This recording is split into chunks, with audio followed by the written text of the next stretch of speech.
Hello and welcome to Soul Sensations. Today I have with me Grammy Award winner and former member of the Commodores, Skyler Jett, and the founder hip hop scene creator, Mr. Teddy Hayes. Evening, guys. Evening, Hey, Steve. what's happening, man? It's all good. It's all good. Yeah, the last time we were together, all of us, was at Belfast. Well, Yeah, that was just a few months ago, actually. Yeah. yeah, that was great. Yeah. Oh, by the way, Teddy, we've got your video Okay. uh, of you accepting your award. We just got to dig it out. That's great. Yeah, well, that was a great evening. Great evening. It was actually brilliant. And I've also got video footage of Skyler slightly intoxicated as well, dancing. So, so anyway, Quickly moving on. No, I'm joking. Right, tell you what we'll do. Let's start with you, Teddy. Okay.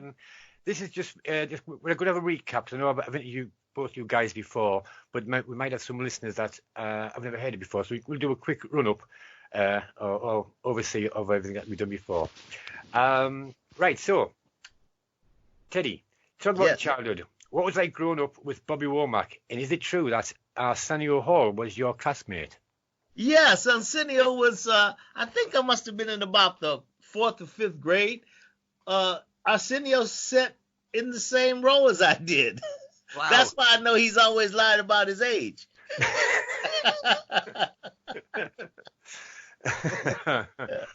So, what about you, Skylar? What was like growing up in your neighborhood? man, check it out. The town that I'm from, Oakland, California, we had two of the baddest gangs in the world. They did movies about them. That was the Black Panthers and the Hells Angels. They were from my town.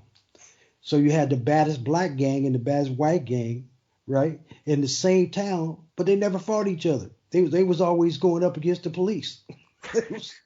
Okay, and that town is amazing. I mean, because it's a real radical.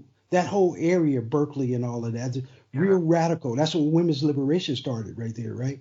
And I saw tanks coming down the street when I was a kid, man. When the Vietnam War, so it's amazing, man. That's where all those hippies came from, right around there, right? And then San Francisco, Yeah. with the Hayden Ashbury and all that kind of stuff like that. So I came up in a radical area, but it was beautiful because it was so much music, so much talent, and we had places to play.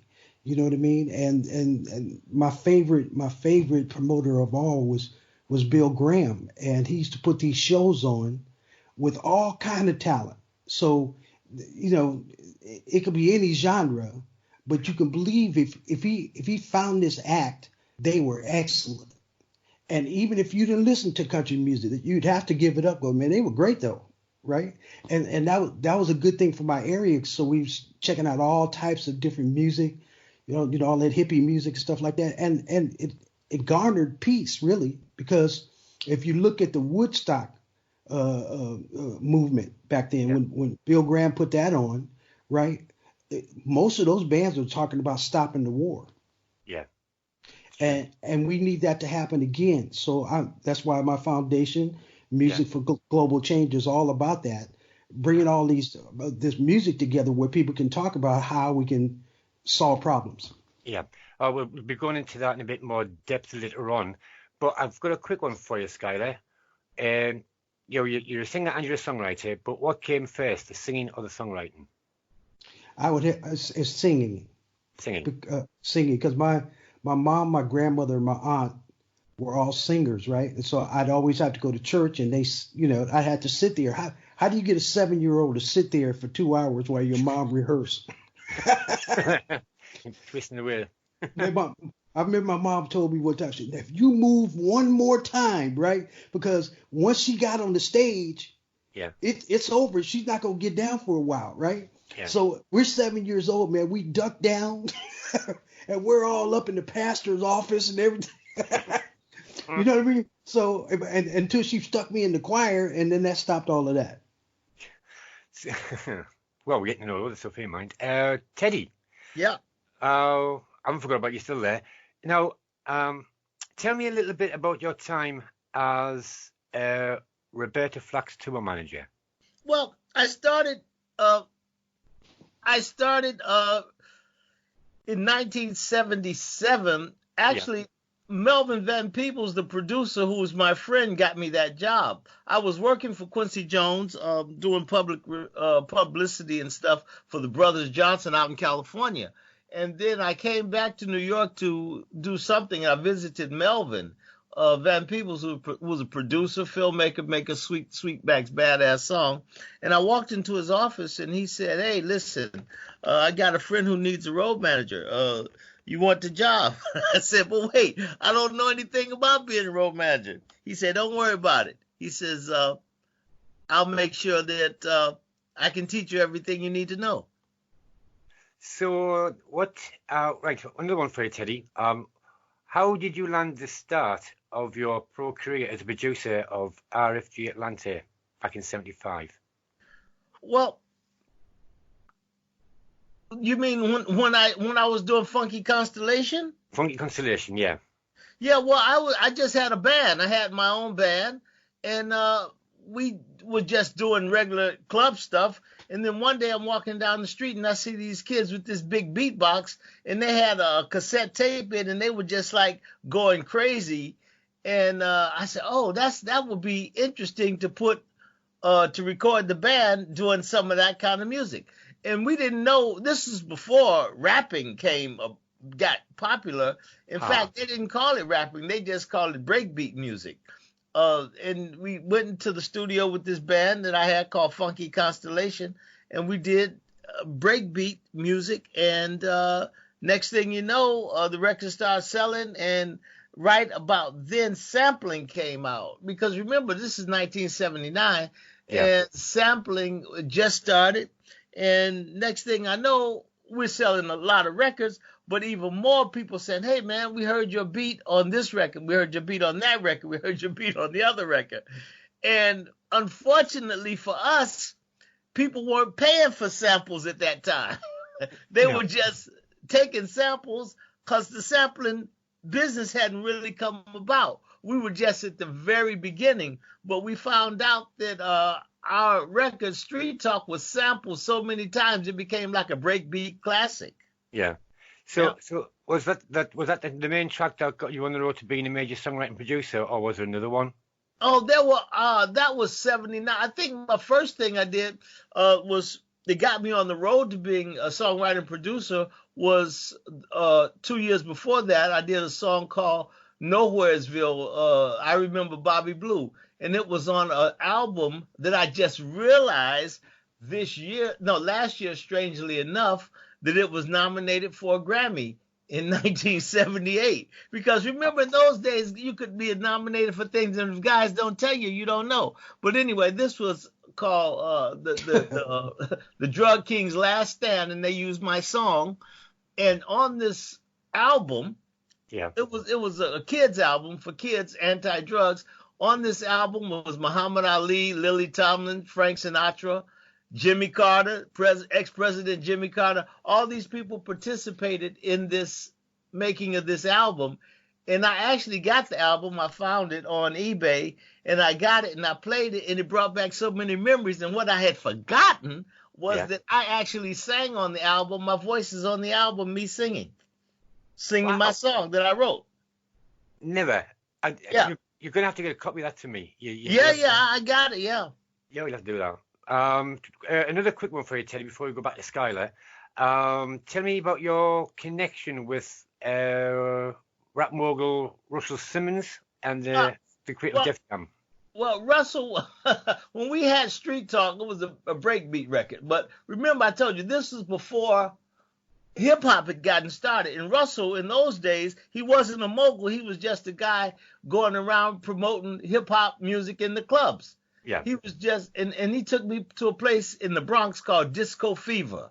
And it was all these kids, well, they were really kids, like 18, 19, and they were just like getting up and doing rapping and DJ and everything. I'd never seen anything like it. Then he took me to a place, a radio station that they had extra time, so these kids bought the time, and then they played this stuff all night long, and people would call in. and it was just amazing. I had never seen anything like it. But the problem was that this scene didn't start till like 12 at night. And I had to get up and go to work in the morning at 7. So I couldn't stay up all night doing that and go to work in the morning because I had a small daughter and everything. So I told Russell, I said, Russell, I can't hang out every night doing this. And Russell said, man, this stuff is going to get big, big. I said, I don't know, man. I think this might be like a fad that might go for like a couple of years, and I don't know. I think it'll be over in a couple of years. So I was very, very wrong. Yeah, it's still a good. Very, very wrong. We've been there before. Yeah. That's true, We've Skyler. all been there. Talking about actually, Skyler. Back to you, my good man. Let's go to right. In 1982. Yeah. You replaced Lionel Richie as lead singer of the Commodores. How did that happen? It's amazing. You know what? I give thanks to the Most High because I'm from Oakland, California, and they were in Tuskegee, Alabama. And I go, you know how many singers is in between Oakland and Tuskegee, Alabama? I mean, it's just amazing, brother. And for me to get that job and start traveling, I mean, those guys were older than me. So it was wow, with a bunch of brothers that's seasoned, been there for a long time. But at the same time, man, it was an amazing experience for me, going and singing in countries where they don't speak a lot of English was the main thing for me, because we got over there and I was in China singing 3 Times a Lady, and the Chinese are singing, English with me. Now, they might not know any other English after I started talking to them backstage, but but all of a sudden to see that and see all these lighters, 18,000 lighters going from side to side. I can't tell you how beautiful that feeling is. But they do say that music is a universal language. Everybody understands it. Without a doubt. I've never been to a country that didn't have music. Yeah. No. Well, I tell you what we're going to do, guys. We're going to have a little break, and we're going to play some music. Now, I know Skyler has got a new track out, and I know you're working on something that's just been released, Teddy, and we'll be chatting about them in the second part. Okay, guys, so stay right where we are. We're going to play some music, and I'll be back with you. Stand by. Okay. Welcome back to Soul Sensations, here with Skyler, Jett, and Teddy Hayes. Right, okay, Skyler. So our listeners can know about the background music on major movies that you've been involved with. You've been involved with a load of movies and films, but the one that sticks out, well, there's 3 that stick out in my mind. There's Whitney Houston's "I'm Every Woman" from The Bodyguard, and the main one, Celine Dion. My Heart Will Go On. It's the It's the highest grossing theme song for a film of all time. Yeah. Tell us more about that, Sky, please. I'm like, I can never thank my buddy Walter Afanasieff enough for him calling me to come and sing on the highest grossing theme song for all time. I wish I'd have wrote it though, because I'd be buying all of his houses. Oh yeah, definitely. Nice to sing on it and be an employee and stuff like that, but it's better to write it, And I'll tell you something. The tricky thing is from what I hear, Celine made if the records were like $15 back then, right? Yeah. Back home, and she made $52 million, and she just performed on the song. She just sang it. Yeah. And that's not including the money they built her $100 million theater in Las Vegas, right? And that's not including all that money she making singing every night over there, right? Yeah. And man, so you can imagine Will Jennings and James Horner wrote that song. Yeah. So she made $52 million. They made, that one song they'll never have to work again, ever. No. Their families won't have to work, right? Yeah, we're in the wrong game, but I'm definitely in the wrong game. I should start. Yeah, man. You know what? I've been doing this for, but anyway. Yeah. But anyway, man, it took me a long time to figure out The people the people that's really making money are the writers, the people that own the content of the song. Yeah. That's why the record companies wanted half of your publishing, because musicians they didn't understand that part. They was like, publishing, what is that? Yeah. And they say, yeah, we're gonna put you on the stage, we're gonna make you famous, we're gonna give you all kind of clothes and cars and all this stuff. And they go, okay, 50%, yeah, that sounds good, right? Yeah. That's the worst thing they could ever say. Yeah. I've interviewed quite a few artists, and we've had this conversation before about royalties. Yeah, but check this out. So look at it like this. If the musician don't know what publishing is, publishing is basically the money that's playing on the radio. So if you got the matter and you're holding the matter, what we call records, or if you hold that in your hand, right? Yeah. And you sell a bunch of them, get up to 1 million seller. Well, at some point, it's not going to be number one anymore. It's going to start depreciating, going back down, right? And so at that point, it's not making much money, but your music on the radio gets paid forever, and the record companies understood that. Yeah. That's why they wanted half of your publishing, and it's different now. Thank God, you got to do all that stuff for yourself. Yeah. Yes, and I mean, you're right, Skyler, because I'm getting paid for stuff that I wrote back in 1980. I mean, stuff that I wrote, like, remember Alfonso Ribeiro, who was the tap dance kid? And then he was on Fresh Prince of Bel-Air? Yeah. Yeah, I wrote a thing for him back in 84, still getting paid for it. It was on the radio, right? Yeah, on the radio, yeah. Still getting my ass capped. That's what I'm saying. I tell these young people all the time. Your content is king. If you own the song, that's you hold that part of the bank, right? Right. But if you give it away to somebody that wasn't standing in the room when you was holding your guitar, your keyboard, whatever, you wrote all this stuff, but somebody go take half of it because they can put it in a place that you can't put it in. Yeah. But okay, but let's do a contract that you only take that for 20 years, but not for life. True. Well, publishing is the kind of thing, it's like a stock. You can own it, you can sell it onto somebody else, they can sell it onto somebody else, and then the person who originally wrote it, if they don't own the publishing, they'll just have the writer's side of it, but they won't have the publishing. So publishing is quite an involved thing. It's the writer's side of it. That's what I'm talking about, with the mechanical itself, the record, right? Yeah. Well, when it starts depreciating, going back down the hills, it's not number one anymore, and it's never going to go back up to the top unless it was one of them songs like Stevie Wonder wrote, "You Are the Sunshine of My Life."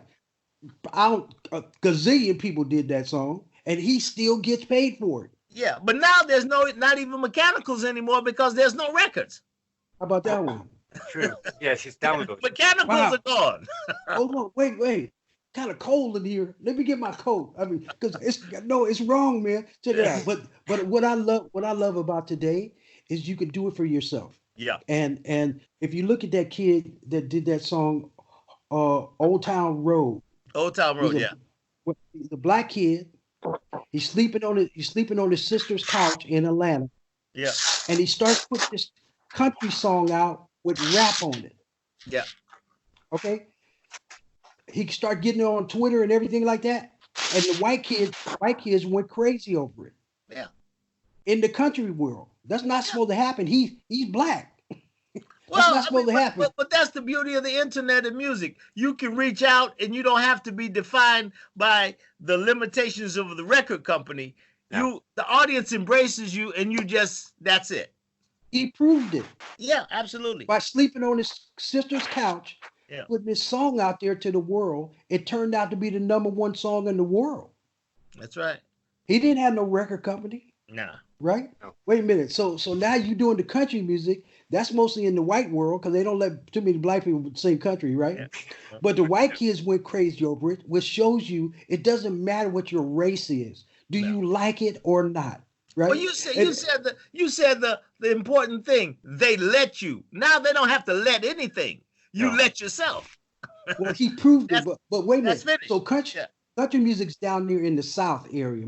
That's big. That's big in the South. Check this out. So Miley Cyrus' dad, he fell in love with the song, and he had a country song out years ago called "Achy Breaky Heart," right? Yep, I remember Okay, that. check it out. He loved the song so much he didn't care that he was black. He said, "Let me get on the song with you." Now Yep. they put a duet up, and the Country Music Award people they're saying it don't sound country enough. But you Okay, see, no, but they pissed off. How can we let this black guy in? Then the achy break. But the But cold thing about it, it's always been like that, yeah, Skyler. but not. When innovation comes, there are always people who resist it, but it doesn't matter. It just rolls over them like a steamroller. I mean, with hip That's hop, the if, same thing. People if say, you like "Okay, it, stop that's the this. most important thing. This is not music." Okay, yeah, okay, right. Vroom. But here I just want to get to this point. So first of all, the black guy that's doing rap Mm, puts it over some country music with a hip hop beat, right? yep. The white kids in the South, they say, man, we like this, right? Yeah, And the kids are the one buying the records in the first place. It's not yeah. people 40 years old. So That's right. it gets big, and then he says, I'm gay. Yeah. So you black, you sing a country rap, and Yeah. you gay. Why That not? crossed everything out. I wrote about it in an article. It's like music is something you listen to. It's not something you look at, right? True. Yeah. I can prove that by getting in a van, right? You get in a van and you put some music on. You're not looking at the video, but if you like it, you like it. That's all that matter, right? Yeah. We have to get back to that. Yeah. Now we're gonna change the tempo here slightly. Teddy. Yeah. Right. Now we're going to be talking about Skyler's new ventures shortly, but tell me about your new venture. Because I know Well, you've wrote a few books over the years, but now you've yeah. got an ebook. What's all I that got about? an ebook about uh, Gorilla called The Gorilla Guide to Being a Theatrical Producer. Because as you know, Steve, I do a lot of work in theater. Yeah. I think most of my work these days are done in theater. I do a lot of musicals. I have a gospel musical that's happening in Atlanta later on this year. I'm in the middle of writing a country musical that will be ready in June that I'm going to put up. And speaking of country, That's Skyler, good. yeah, I got a country I mean, I musical. love it. Hey man, you Yeah, know what? That's what uh, I'm saying. If you listen to it and you love it, yeah, yeah. that's don't get out of image. Image has nothing to do with music. Absolutely, yeah. And this is country is country. I mean, because I grew up listening to country, so I know how to write country. So this book I wrote called The Gorilla Guide to Being a Theatrical Producer, it shows people if they want to be involved in theater, how to do it. From just starting with an idea, how to go get the money, how to deal with the lawyers, how to put your contracts together, how to do everything. And what I did is I did it as an ebook, and people told me, okay, you should just do it as a regular book so you can put it in the bookstores. I said, I want it as an ebook because the ebook you can have hyperlinks. So if somebody wants to do it, then they can just press the link. They can go find out what kind of insurance they need. They can go see what kind of contracts they need. So Yeah. I'm doing it so I can really help people to empower themselves to become theatrical producers. I don't want to just sell the book. I want to empower people and show people that the same way I did it, they could do it. And I've That's done right. like 6 musicals now. And, that's in my musicals, they've been all over the U.S., in the U.K., some have been in Germany. So, just something that's been growing. And so if I can do it, other people can do it too. So I just want to help other people be able to do Yeah. this. Yeah. Yeah. That's beautiful. That's beautiful. So Skyler, your little venture. Tell me about Music for Global Change. My little venture. Yeah, big venture. Oh, let me get this arrow out of my heart. No, no, Music for Global Change, man. I've been doing it about 12 years now. Yeah. And what I love about what I did was I got with some friends and I just want to fill a void. Yeah. And I started looking at how musicians became bigger in their stages. Like for me, my mentors is Marvin Gaye, John Lennon, and Bob Marley, right? When I started looking at, they're not writing songs about themselves, and I said I gotta do something that nobody's doing, but it's been done before, but it's not. There's no genre for it yet, Yeah. and I'm trying to create that because blues wasn't always here, rap wasn't always here, jazz was. Somebody had to start it. Yeah. And when they started, you can believe it wasn't a party. You know what I mean? Because you test marketing at that point. But having Marvin Gaye and I watched what happened with his music, and I love what happened to him as a person. He's doing all these love songs, and Barry Gordy goes, "Hey man, what's the next record you want to do?" And he goes, "Man, I got to tell people about what's going on," and that's the name of that album. What's going on? How can we stop this war? We got to tell people how to stop the war, right? And then John Lennon comes out and says, "Imagine." Okay? Imagine peace, right? Well, if you look at the Woodstock, what I was talking about, all those bands back there they do a few of their songs and they say something about stopping the war, even if they made it up on the stage, like Richie Havens, right? Music can do that. We need to get kids out here writing songs about positive things, right? Negativity needs some competition. That's what I'm trying to do. That's absolutely brilliant. Now you have a new video out. It's just been today. Came out today, man. Yeah. Don't forget this is going out. Okay. Yeah. Tell us about this. Yeah, tell us about that one video. Oh, it's so beautiful, man. I went to Amsterdam and I met this brother from Ghana. Yeah. And we're having fun and stuff. We start singing, walking down the street and stuff like that. And I said, man, we should do some tracks. And I went back about 3 weeks later, and I put One World together, right? It's my first time even producing reggae, right? Yeah. Even though I did another song, but somebody else did the music. But at this point, man, it's people from the guy playing on it from Australia, and yeah, that's music for global change for me. All these musicians together writing with each other, right? Yeah. Check it out. We're on Skype right now. That's free, right? Yeah. Like I said, I wrote about 35 songs like this. You sitting in your living room, I'm sitting in my living room, and you playing, and we singing together, and next thing we go record it, and bam, we're out of there, right? Yeah, it's true. It's brilliant. Well, check it out. One World is out to the rest of the world right now. Yeah. I created that in the bedroom of somebody's house. Wow. We couldn't do that before, right? No. That's why studios is giving it up, because the technology today, man, nobody knows I'm not at the studio. And if you bob and weave in your head, God bless you. That's all that matters to me. Yeah. Well, I've got an idea, right? I'm saying an idea. You two are doing something together, aren't you? You and Teddy. Yeah, well, we talking about it. Yeah, wait, Let's do it. how long we been out of prison now? About the same amount of time as me. Freedom is beautiful. Yeah.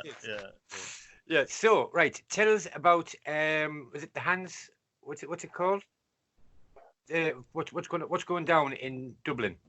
Let's bring in Pat. He can tell you. Yeah. All right. Tell us what's going on. We've got Pat on the line. Hello, Pat. Hey, how you doing, Steve? How you doing, guys? Oh, bless. Right. Sorry to punish you like that. Make you sit there and listen to. Yeah, well, I tell you what, right? I've been sitting here just listening to you guys, and it's funny because as you're telling your stories, you're talking about change and you're talking about the publishers. Maybe I'm not even sure you guys know this, but my background is in security. I used to secure a lot of the big music acts here in Ireland and go on tour with a lot of guys and maybe 15, 16 years ago, Meatloaf came here, and you guys know that Meatloaf was broke, right? Because his publishers took all his money. Yeah.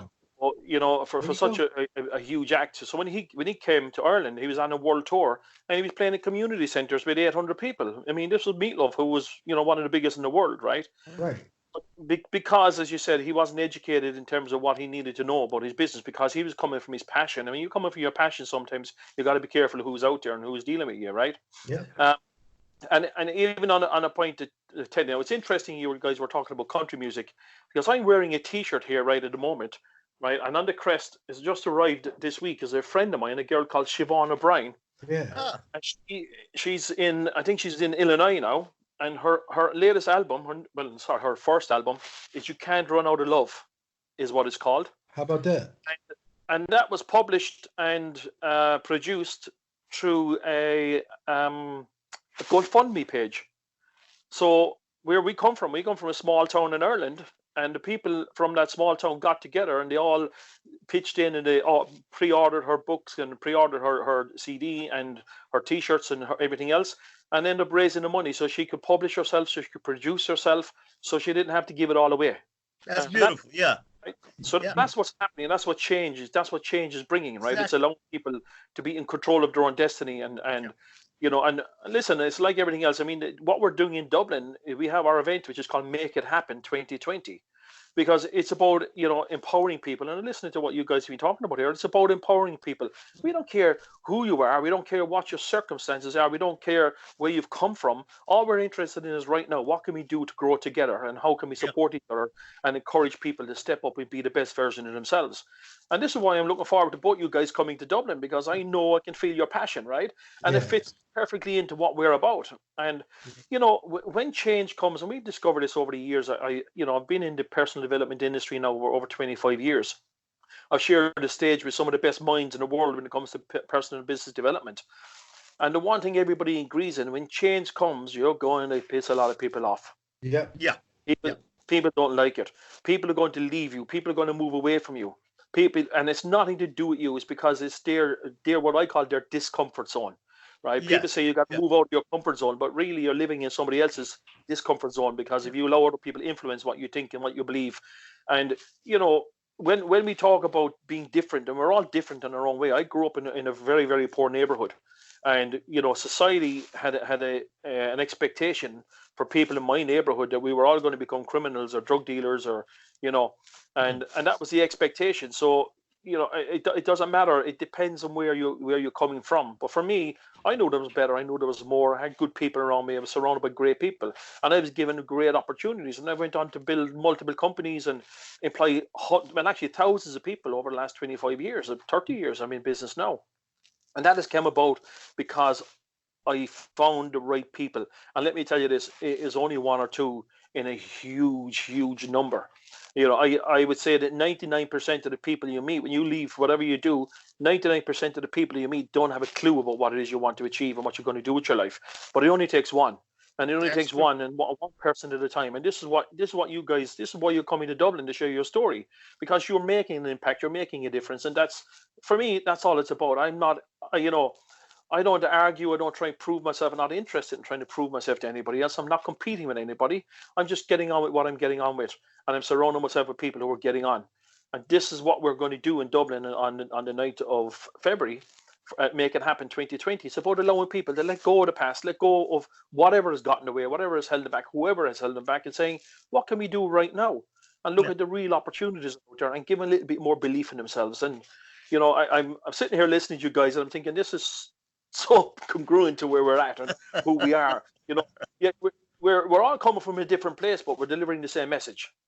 Yeah, but the beautiful thing is we're delivering. See, now everybody don't have this quality to do this. Like there's some people sheep and there's people leaders, right? Absolutely. And my mom used to say to me, if you want to get attention, the best way to get attention is you zig when they zag. Yeah. That's what we're doing. That's what we're doing, right? People say to me, I'm sure you guys have heard this too, right? People often say, Pat, you must be crazy. You must be mad doing things like this in this world. And I said, yeah. I said, who would want to be normal in this world? Right? How about that? Exactly. Yeah. How about that? Yeah, we're here to stand out, right? Yeah. Well, we're looking forward, man. I know for myself, I'm looking forward to this. I love getting in front of people, telling them about Music for Global Change and the benefits of everybody sharing. And basically what all we're saying is you wouldn't need money if we took care of each other. Money's just a representative, right? And I say this all the time. Money doesn't move things. People move things. Absolutely. We can have money's a tool. You can have a Brinks truck come up right now. a money truck, security truck, right? Drive up right now, and then hey, which room you want to put this in? Put it over there in the room, and then all three of us go sit down, and we're watching the money, and the money ain't moving. It's sitting over there in the corner, right? It hasn't moved, right? And it's not going to move until one of us go over and grab it and pass it to the other. That'd be me. I'm only saying to you, right? Yeah. People, we all have the knowledge to do it. Or people got to make a living, so they make money. But I'll say another thing to my mom left me with, and she said, "Baby," and we were on welfare, so I was very, very poor too. I'm a single parent child. I don't know what it is to have love from two people at the same time. I never known that, right? And my mom said to me, "Baby, just because we ain't got money doesn't mean we can't help." It's true. Yeah. So true. Yeah, and when we talk about money, we got to understand that money is just energy, and money only has value when it leaves your hands, right? So when you make money, you got to put it to good use. You got to keep it moving. But it's interesting you're talking about being happy, because you guys, I think you guys are aware. I just came back. I've been in Cambodia and Vietnam on a charity cycle, and I've seen poverty beyond what I ever imagined. But I've also seen, I will honestly tell you, my first day in Cambodia is possibly the happiest day of my life. When I saw the love and the friendliness and the happiness of those children over there who have nothing, who have absolutely nothing. And before I went, I had a guy who spent a lot of time in Vietnam. We were talking with this guy. Actually, he's a billionaire now, but he was talking about money and currency and how it works. And he said, wait until you go to Vietnam, you're going to really see what it's about, because he said the currency in Vietnam. So he asked me, what's the currency in Vietnam? So I said, it's dollars. He said, no, it's IOUs. He said, it's dollars to the tourist. Right? I owe you. That's cold-blooded. But it's incredible, because I saw the communities there. They have, in Cambodia, the average income is $35 a month, right? So they have no money, but everybody is selling something. But when I was talking to one of our tour guys that was with us on the cycle, and he was telling me, yes, he said, I get a piece of paper, so it puts up value. So I said, if I need to get petrol for my motorbike, you can stop at any house and on a track and going through the forest and everywhere. All these houses are selling something. And you can buy like a half a lemonade bottle of petrol, right? So he said, so I write the piece of paper for him that I owe this to him. And he said, and that man may go down the road and buy some watermelons, and he just swaps that piece of paper. Yeah. Yeah. So the community is looking at community. And and ironically, they don't treat children over there for depression or anxiety. They don't suffer from it. It doesn't exist. Right? Because I go to Ghana and I go to Rwanda, and it's a trip, because now I've seen people walking down the street, no shoes on, nothing like that, but they come up and smile at you. Hey, how you doing? Yeah. You know what I mean? And they don't have the running water like we have. So we take what we have for granted, man. You know what I mean? Just some clean water, just the average thing like that, man. See somebody's face when they have, wow, the taste, wow, it's different. Oh, and the rest of the world has that. Something wrong. And I look at all the minerals under diamonds and gold and bauxite and all this stuff, the mineral, all in Africa. They have all that money, and people come from other countries to go there and get it, but they don't leave any money to educate their people. Now I'm trying to figure out why. Why is that? Yeah, it's true. Well, I think you've hit the nail on the head, Skyler. Because it's about education. Money is not going to solve the world's problems. Education is. When people can be educated enough to get a better understanding of what they're capable of and what they can truly have in this world, there's plenty of money in this world for everybody. But because society has created a certain belief around individual people, and people come from different areas, different races, and sometimes, unfortunately, when society creates that belief, the people within that environment take on that belief. Yeah. And they believe, nobody's going to give me a chance, because where I come from, there's, in my community alone, there was just under 6,500 people with 88% unemployment, right? So yes, that means it brought crime. There's crime there, there's drugs there, all this thing happens, right? What I done with 88% of the people couldn't do, I got a job. Yeah. Right? and that inspired some of my friends to, to come with me and get out of there and start looking for a job. And then I started building my business, and I employed a lot of my friends and guys I played rugby with over the years, and guys from my community. And I started creating that belief that, you know what, society is not the enemy, by the way. And unfortunately, when the society looks down on you and it treats you in a certain way, we start believing that society is the enemy. Everyone outside of our community is the enemy, but they're not. They're not all the enemy. Yes, there's going to be some bad people in the community and outside the community. But once we live in a world where we learn to accept everybody with no judgment, that's what's going to change the world. And people that's the education. The good thing is more people want to get along than people that don't. That's the good thing. But I want to tell you one before I go one more because I'm about solutions, and I love people that come up with solutions. Right? They're my heroes and sheroes. Right? I have a friend of mine, a Japanese brother, Ted Fujimoto, back home, and during the 80s and stuff like that, when the dot-coms, before the dot-coms became the not-coms,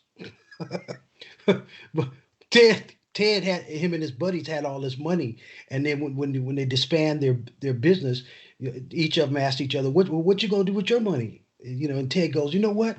I'm going into education. And Ted said, I didn't know anything about education, really, right? And he moved to Napa Valley, where I was living in the wine country, and he started a school. And he said it took me he said, Skyler, for years, I couldn't get a kid to get a C grade, right? And so, but after 12 years, he goes, Skyler, I figured it out. And all of those kids are now graduating at 98%. Yeah. Wow. He's got 300 schools now. Now, one day he moved down to L.A., which is about 500 miles from where I was living at. And he's down in L.A., man, and he went into the ghetto, right where all the black gangs were and the Mexican gangs. And he bought a building right in the middle of that. And the kids start coming to his school. He flew up to me. He said, I'm going to fly up there, man, take you to lunch. I got some good news. What? You going to fly all the way up here? Just tell me. No, he said, Skyler, I got to tell you. So he comes up, he said, the school that I bought, all those kids are graduating at 98% now. They can't wait to get to school. And two of the schools where I went to go look at, the kids, they're never late because the learning, whatever he's got it going down. Now, what I saw, he had two teachers in the same room. How about that? And I mean, these kids were learning, man. I mean, just wizard. And he's teaching for tomorrow, right? So I'm going to take him into Ghana. Yeah, that'd be a good idea. I'm going to take him into Ghana. And for them kids that don't have education, when they start learning some education, it's going to be on a whole nother, you know what I mean? And I'll take him through Africa doing that, right? Because if they learn to take care of their own minerals and stuff like that, see the Chinese is trying to get in there like crazy right now, right? Because the Chinese are the best miners in the world. So they know about all the minerals they got in that country. But I'm like, if you're going to go there, why don't you teach these people how to use the machines and teach them so they can take care of their own country? Nobody's trying to do that. No. Right, guys, we are... He goes, right. Yeah, cool. Okay, Skyler. We could be here for 5 hours, right? Right, quick one. Now, Pat, can you tell our listeners the time, the date, and the place for the event? Okay, well, it starts at 9 a.m. until 6 p.m. It's on the 9th of February, and it's at the Hilton Hotel in Dublin, or Dublin Airport in Ireland. And listen, this is going to be a day of mindset, of empowerment, of people understanding the possibilities, and that's what it's about. It's understanding the possibilities of what they can do and what they've already achieved in their life, and start people to really waking up to their true selves. Okay, that's what we're here to do. That's the message we want to get across. So the event is called Make It Happen 2020. You'll find us on Facebook if you're on Facebook, or it's on Eventbrite. Okay. Yeah. Or if people search, I've been tagging Skyler like crazy. Like, I got to get Teddy to join me on Facebook so I can tag him as well. So, but if you find me if you just find Pat Slattery on Facebook, you'll see it's going to be all over my Facebook page, right? But there's an event on Facebook, Make It Happen 2020, And simply that's what it's about. It's about making whatever it means to you. It doesn't matter. We don't live in a world of comparisons. Whatever it means to you. Doesn't matter how simple it might seem to somebody else. If it's important to you, it's important to you.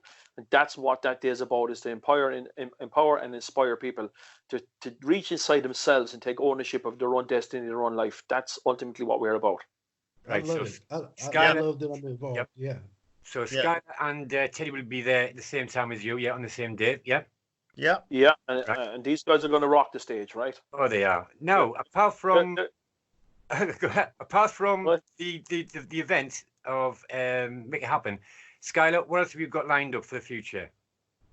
Well, I mean, so much, man. I'm putting out a lot of music right now, but at the same time, we have the global messengers, and I want to get out and perform positive music out there and hopefully inspire young people to stop writing songs about themselves and write about how we can change things in the world. On a happy tip, it could be any kind of instrument you want, but just the lyrical content, make it about healing, make it about education, make it about solving problems, right? Uh-huh. And we spread that around, and we start doing concerts like that where they're positive concerts, right? Yeah. And it can change the whole attitude. Right. And Teddy, what have you got lined up, mate? Like I said, theater, that's what I'm doing this year and next year, and promoting the book about, empowering people how to become theater producers and giving them ideas about how to involve their community in theaters. Because, see, I came up during the 70s. I got involved in theater during the 70s and 80s. And remember, at that time, apartheid was still in effect. And I remember one of the most important things that brought the message of what really apartheid was really about was through a playwright called Atul Fugard. He had plays from South Africa like Blood Knot and Cece Bonsu is Dead. And he brought all his plays. South African playwright, a white guy, wrote these plays about what was happening in South Africa. And he was putting these plays on in New York, in Chicago. And through those plays, people got to see what apartheid was really about. And then they start to react and say, oh, I didn't know that was happening. But he brought this information to people, not through the newspaper or the radio, but by stories on stage. Mm-hmm. And storytelling is such a powerful, powerful medium that we forget that. That's why movies are so big, because everybody loves a story. If you can tell somebody something through a story, you're going to get to them more than you will if you just say, okay, this happened. If you can say, okay, this is my brother and he did this and he said this, and goes, oh yeah, my brother did that too. And they can identify with people. The storytelling is important. So that's why I think people got to understand about, they can empower themselves to become producers. Because my first producing, I didn't even know it was called producing. That guy just told me, hey, here's a church. He said, here's a church, and we want to do something with the kids. And I had all the kids in the neighborhood write a poem. And I'm standing up there with a bass, and they saying their poems. And that was my first theater producing. And I remember it's funny because the lights, I had a kid by the lights, and I say, when I put my hand up, turn off the lights. When I put my hand up, turn it back off. Right. So it was basic, but that was the start. Yeah. Right. You know what, guys. The most beautiful thing too is to watch something that you created and then watch the crowd react to it. Oh yeah, man. Yeah. Yeah, that's beautiful. I mean, it's a rush. It's a rush. It gives you a rush. Yeah. Yeah. You know something, guys? It has been an absolute pleasure having all. Does that mean you kicking us out? Kicking them out of our own house? Me? No, never. No, seriously, You're guys. just never going to get into Steve's, are you? We don't want to see that, do we, Steve? No. You don't see me naked. Hey, wait. Way too much information. Thank you. Right, guys. No, once again, Skyler, many thanks. Teddy, many thanks. Thank you, Steve. Thank you. Pat, thanks for joining in, mate, towards the end. Thank you. It's been brilliant. And I'm actually going to try and get out to Dublin. Oh, that'd be great. If I absolutely. If I get out there, I will. Yeah, well, you drop me a message. We put you on the guest list. All right, we'll take care of you. We'll make sure you have an exceptional time. Cool to see you up there, man. Yeah, it'd be great to meet up with all these guys. Right. You have to come now. Yeah. He's committed now. Yeah, he's committed. He only got there last time because he had a good organizer. Yeah. All organised, you see. He's the organisation behind it all. And I hope he's taking notes. I'll play it back later. Going, yeah, you said this, Right, guys, it's been brilliant. Many thanks. All right. Get as much information to me as you can, Pat, about the bits and bobs, and I'll start promoting on the station and also on our Facebook pages. All right, guys. Super. Much love, man. God bless you. See you guys. Much love, God guys. See you later. Bye, guys. See you later. Bye, brother. You can't see me. Your thumb's in the air. Bye, guys.